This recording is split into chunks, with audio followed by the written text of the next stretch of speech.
Project for Wt4014 Berm Damit. Team Damit are Nikki Sweeney, Mary Kate McLaughlin, David Dillon, Jessica Hartnett, John Keneally, Enda Hogan and Emma Kate Ryan.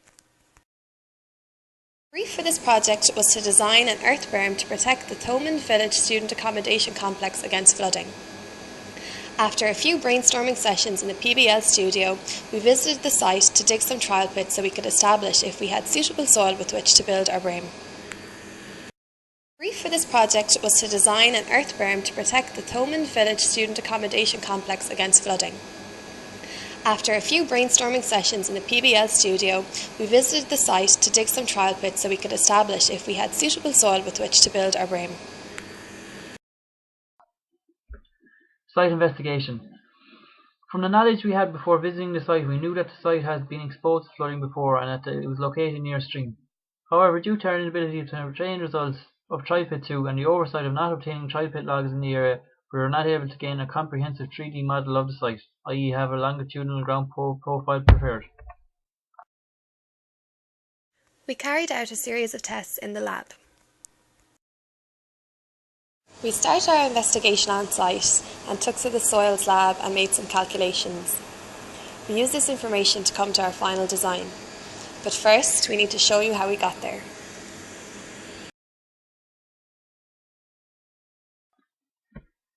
Stratum 1. This stratum was quite wet due to heavy rainfall at the time and the night before. It was a light brown, coarse-grained topsoil that was medium bedded and generally still intact when disturbed by the digger. Organic material was present. We were unsure of its origin, but after coming to the next strata, we began to realise that the site might have been disturbed before. We did not encounter water at this time, only a very minimal amount of surface water due to the rainfall. This stratum was present for 0.3 metres. Stratum 2. This stratum was quite wet also and was grey and coarse-grained. It was loose, poorly compacted in places, and very much resembled 804 hardcore. After finding reinforced steel bars submerged in this stratum, we began to come to the realisation that this site was backfilled before. No water was present at this stage.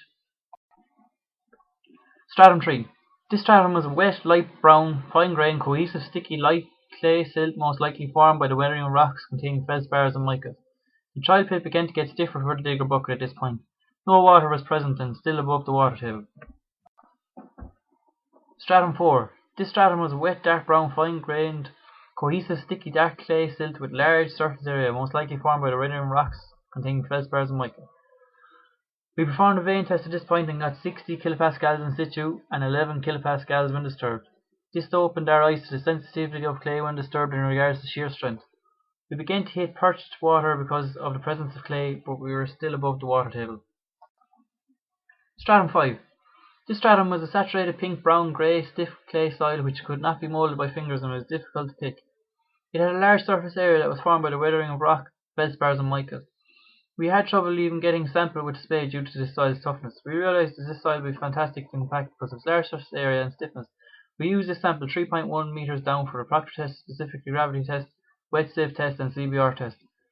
The water table was present in this stratum. At 3.3 metres down we performed another vein test and got 55 kilopascals, and when the soil was disturbed we got 14 kilopascals. Analysis of trial pit. 0.92 metres down marked our first meeting with water. We realised that this was perched water due to the presence of clay. From performing a wet sieve test using a clay soil sample after the site investigation, we experienced firsthand that the permeability of clay is very low. It forms a layer that I can best describe as cling film-like, which stops water from passing through it. This is why we encountered water before the water table. This new knowledge we discovered about clay resulted in us primarily using it in our berm design. The reason we performed a field vein test was to carry out in situ shear strength tests because silt and clay are highly sensitive. The effects of disturbance when taking samples have a considerable effect on subsequent laboratory measured shear strength. The vein test determines the undrained strength of saturated clays and saturated silts. At 2.45 metres down we encountered a possible water table. Tom, who was operating the digger at the time, informed us that the bucket fell soft under the gravel layer and started to progressively get stiffer as we got into the trial pit.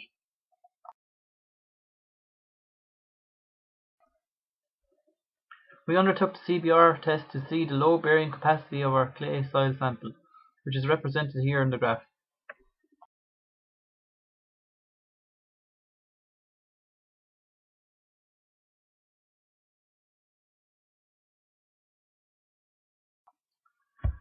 Wet sieve test. The process involved washing our soil and water sample through a 2mm sieve and a 60 micron sieve, which were placed in tandem with 60 micron underneath the 2mm sieve. This was to see how much our clay sample was left on the sieve when water was passed through it. Water and sodium hexamethylphosphate was used to separate fine-grained soil particles which our clay sample had. The objective for us as a team was to see how our clay sample interacts with a steady flow of water instead of actually plotting a graph and obtaining passing percentages. We got to experience firsthand that the probability of clay is very low and that a film of clay was formed in the 60 micron sieve which did not allow water to pass through it.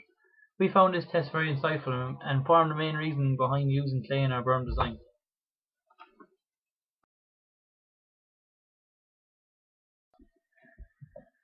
From undertaking the proctor test, we got the optimum water content and the maximum dry density of our clay soil sample.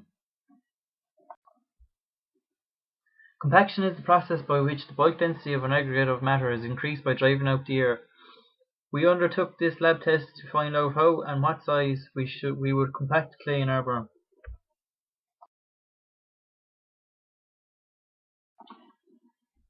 Specific gravity is the ratio of the density of a substance to the density of a reference substance. In our case, we compared clay and water. Specific gravity of our clay sample is 2.54, expressed as a ratio. Therefore, our clay sample is 2.54 times as dense as water.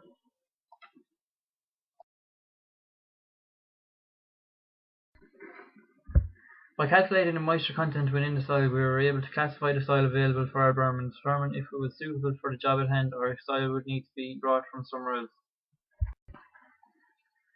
Soil moisture content indicates the amount of water present in the soil. Moisture content provides useful information on classifying cohesive soils and assessing their engineering properties. Water has a significant influence on soil. The natural moisture content provides an indicator of the solid compressibility, strength, and potential expansion.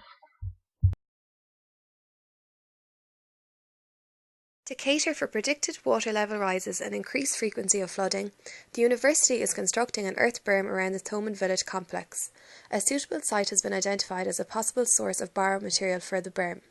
The design must ensure the berm retains water without significant seepage losses or failure. Prepare a geotechnical design for the berm.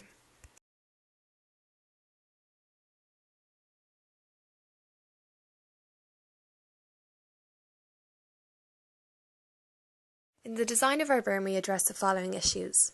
We address shear failure of the berm, slope collapse, excessive water seepage, aesthetic considerations, prevention of boiling or piping, upstream slope protection against wave erosion, overtopping of the berm, the removal of material by solutioning, and protection against swelling soils. Final berm design. We came to our final design after a series of investigations. We researched precedents and design manuals and used values from our laboratory testing to produce the design.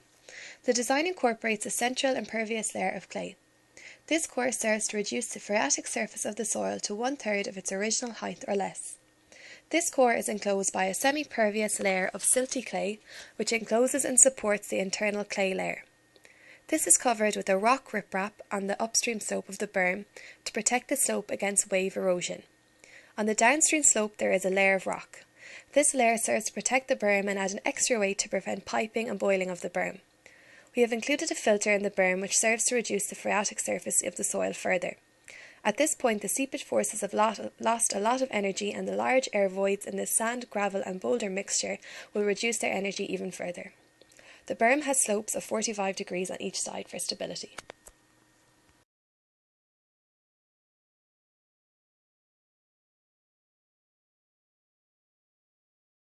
We made several specifications for the construction of the dam. We've incorporated a health and safety procedure to be followed. In the design brief, we were asked to address the issue of swelling soils. Shrinking and swelling are generally associated with fine-grained clay soils.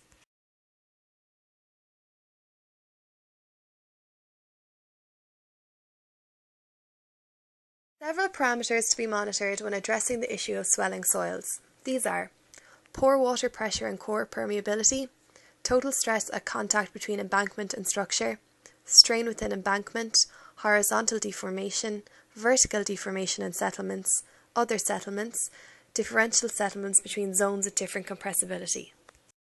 In researching the issue of swelling soils, we found that limestone may be used to reduce the risk of soil swelling. We therefore specify the rock riprap be quarried from local limestone and limestone be compacted into the soil layers of our berm. Thank you for watching.